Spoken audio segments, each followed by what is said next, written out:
Hello everyone and welcome to Definite Hearing. In today's video, I'm going to share 6 things that family members and or friends can do to show their hard of hearing loved ones that they support them with their hearing loss. Welcome, my name is Emily. I'm hard of hearing. I am surrounded by so many hearing people, and I know that my hearing loved ones love me when they do these 6 things.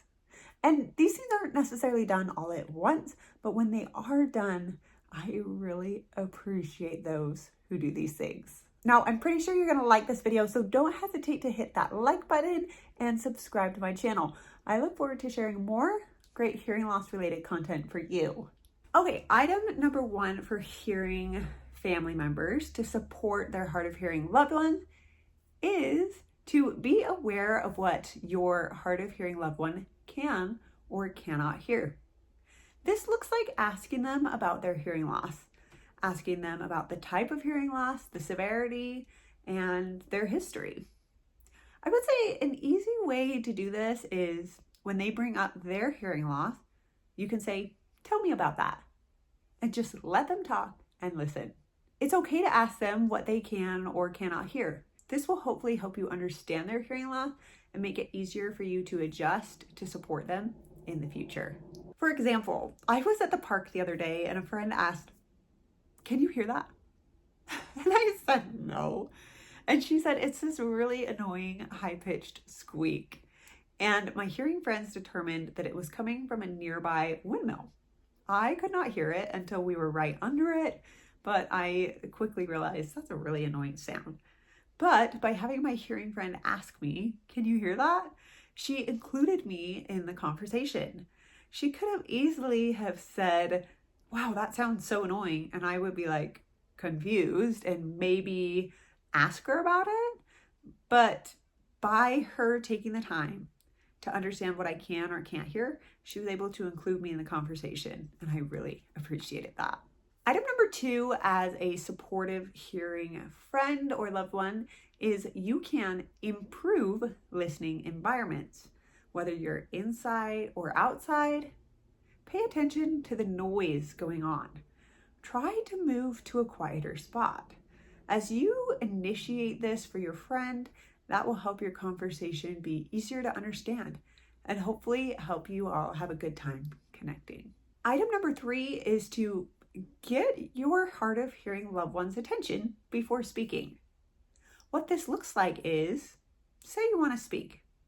Get their attention, say their name, and then wait a couple seconds till they're looking at you, and then continue to talk. In my home, this looks like my husband saying, "Hey, Emily," waiting a couple seconds, and then saying, "Did you see what happened in the news today?" And then I can respond accordingly. Because he gave me a couple seconds to realize he was trying to get my attention, to turn and to focus on him, now I'm better able to keep up with the conversation. I will say with hearing loss, it takes a while to realize someone's calling your name. And then when they're already halfway through the sentence, you're trying to guess what they said. And then by that time, you've reached the end of your sentence and they're behind a whole sentence. Then they have to stop you, say what, and ask you to repeat yourself. This process can become a vicious cycle, and it can wear down relationships over time if it's not properly addressed. So be sure to get your loved one's attention, wait a couple seconds, and then speak to them.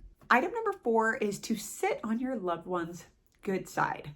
What I mean by this is sit on the side where their good ear faces you. So for me, my good ear, or my ear that has less hearing loss, is my left ear. So whenever I'm sitting next to my husband, because I can't see his face and facial cues as well, it really helps if he sits on my left side, because then his sound comes into my left ear and it's easier for me to understand what he's saying. Now, conveniently, my sister who has hearing loss, her good ear is her right ear. So if you ever see my sister and I next to each other, you will likely see her on my left and I will be on her right. This is because she's sitting on my good ear side and I'm sitting on her good ear side. It's a small little change that helps increase understanding when talking and it can make a big difference. Item number 5 for supporting your loved one with hearing loss is to periodically ask about hearing fatigue. It's okay to bring this up proactively, especially if you can see that your loved one is very tired. You likely spend a lot of time around them, you know them. Don't hesitate to say, how are you feeling? Could hearing fatigue be a part of that? It's perfectly okay and normal to make sure those you love are getting the rest they need. And for hard of hearing family members, auditory or hearing fatigue is a real thing.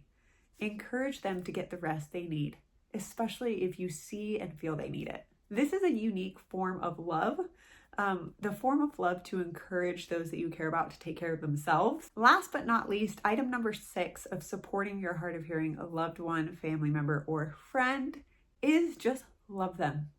Ask them how you can support them. I'm confident that as you support your hard of hearing loved one, they will be grateful for you and your support. Do you have any questions for me on how you can be a better support for your hard of hearing loved one? If so, I would love to hear in the comments below.